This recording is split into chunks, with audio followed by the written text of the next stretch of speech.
Hello everyone, today I'd like to talk to you about my latest purchase from Parfum de Nicolai, which is Vie de Chateau Intense, because I heard from JJ Colborn that it was being discontinued. So I know I said in my last Parfum de Nicolai video that I was going to get Vanille Tonka, and I will get Vanille Tonka at some point, soonish, because I love that scent so much, and my heart kind of it stole my heart, but I had to get this because a few years ago, I think 2 years ago, when I spoke about the Parfum de Nicolaï Discovery Set, I discovered this Vie de Chateau. I don't remember if it was the Vie de Chateau Intense, this is the Intense version, or the Vie de Chateau Simple, don't know, but I really liked it. So when I heard it was being discontinued, I said, oh no, this cannot be. We must have Vie de Chateau Intense, at least 30 milliliters of it. And you know, it's a beautiful scent. I know how it smells, but I definitely need to remind myself because it's been some time and I haven't worn much of that sample I had. Let me go on the hand as well. And there it is. Okay, it's a beautiful, and that's an understatement, it's a beautiful citrus aromatic chypre with so many things that it's a bit difficult to pull apart, but it's definitely a citrusy green, very aromatic smell. And you've got pungent things like thyme and grass, solar things. It smells very warm. It smells, yes, it does.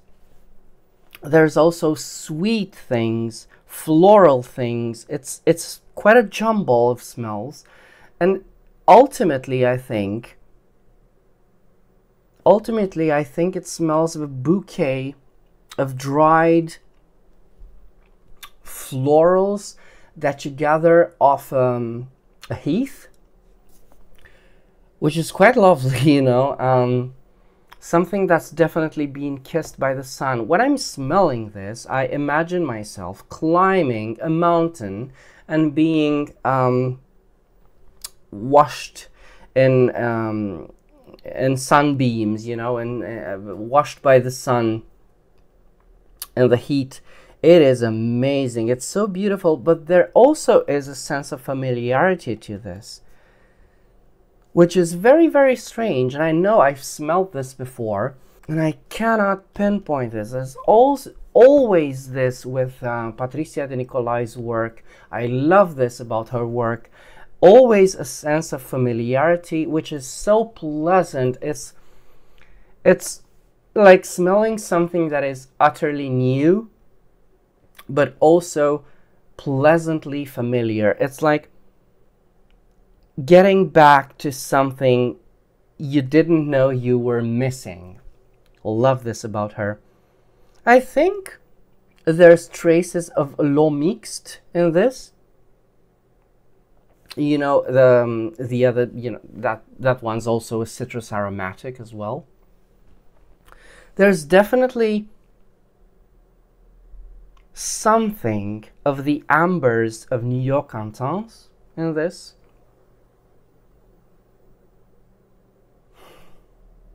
And the way, because, you know, it's a chypre, it's gonna have that, it's quite similar to what Habit Rouge has, the contrast between an ambery base and a citrus, quite intensely citrusy top notes that kind of has that screechy candied lemon sort of contrast again, which is very familiar. However, here I think it's filled with the beautiful note of dried grass, or one could say hay,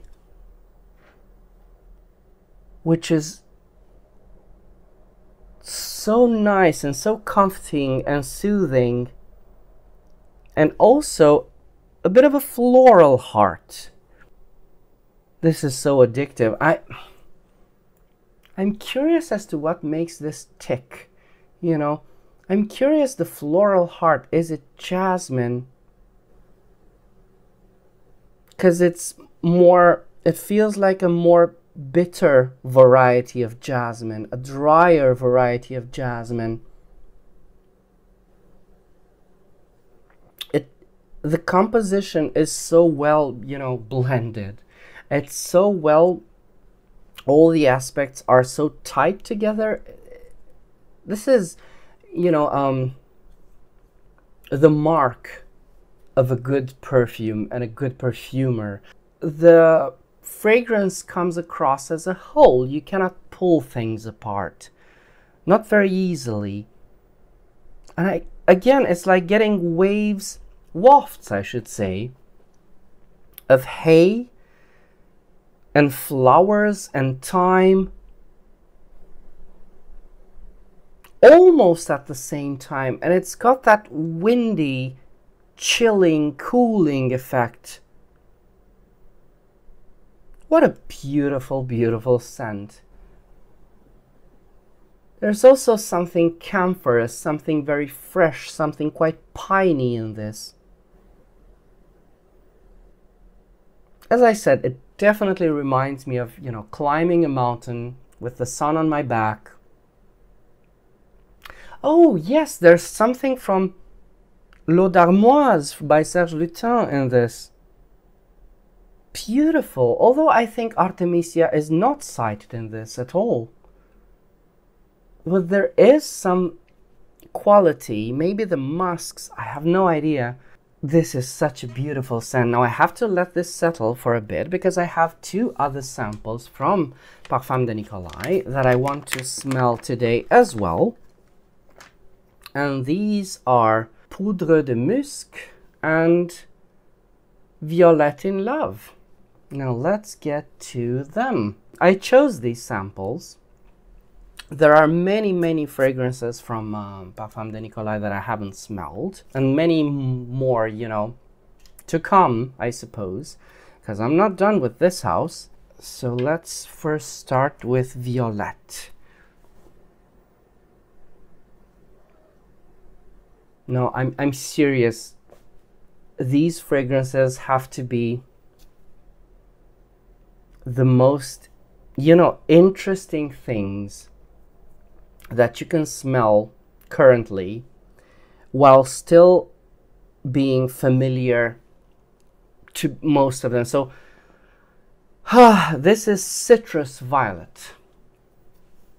It is sweet, almost jammy type of violet, almost insolence type of violet,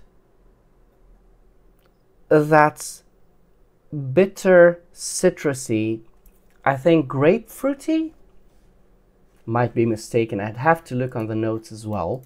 But this comes across as very, very fresh and watery. And a bit leathery, because whenever there's violets involved, there's a bit of leather in there. Oh, there it is. So the notes, I was kind of mistaken, but not by, you know, not by much. There's cassis in this, and lemon they cite. However, the bitterness of the cassis kind of made me think of a grapefruit smell.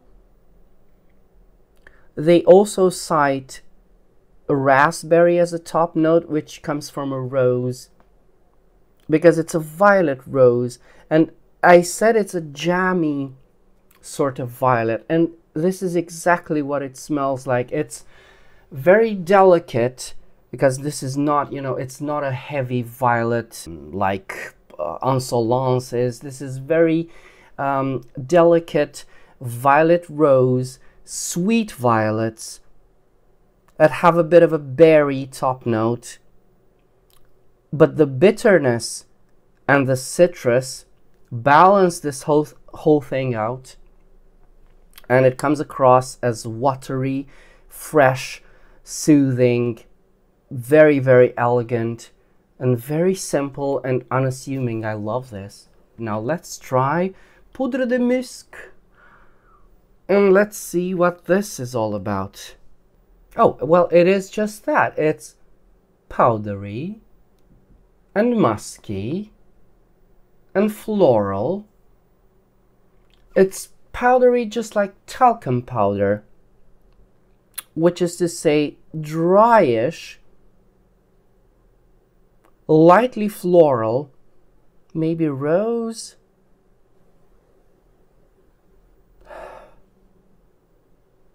Bit of greenery. Again, a type of berry note. This is why I suspect there's a bit of rose in this. Let's check the notes for just a second. So this is a rose orange blossom musk, which is the freshest musk I think I've ever smelled. You know, there's a quality and a rarity to good, fresh scents. I will always prefer a fresh scent to anything that chokes me, is incessant or obnoxious. This is just light, fresh, beautiful. Now, is it all that, you know, does it stand out? Is it groundbreaking? I think not. But it is delicate and soothing and beautiful, and it's like the musk isn't overpowering. It doesn't, it's beautifully balanced, the musk. And it's a powdery rose at the end of the day. But the rose is just so silent. It's like, imagine this rosy talcum powder and nothing more. I think this would work so well in the heat. But beautiful. Two new fragrances I discovered, Violette in Love and Poudre de Musc. But now let's get back to Vie de Chateau. Now, oh my goodness, it's so beautiful. Vie de Chateau was, the Intense version was launched in 2008, I suppose. 2008, maybe? Because the older version, the Vie de Chateau regular, which, you know, isn't available anymore, and I suppose hasn't been for quite some time, was released in 1992. Now, I am quite curious as to how that smells, because I have a sneaky suspicion that my sample was also the Intense version. Vie de Chateau turns powdery, very, very powdery, and it is spectacular. So it's everything I mentioned before, you know, the green, the floral heart, but it turns powdery and it is amazing. It is the same type of powdery ambery base that you find in New York Intense. I think it's quite the same. It's quite similar, with a direction veering more towards Serge Lutens' Chergui, because there's also something quite powdery there as well. It is beautiful. And I think the Chergui reference, I think it works for me, because I think it has definitely some things in common. And this just, at the end of the day, this just smells posh and very, very elegant, and, you know, not like most scents. Doesn't smell like something you can find easily. Yes, so these were my thoughts on Vie de Chateau, Violette, on Violette in Love, and Poudre de Musc. If you've got any other questions regarding the scents we've spoken about today, do let me know in the comments. And until next time, remember, fragrance creates memories, and may yours be happy.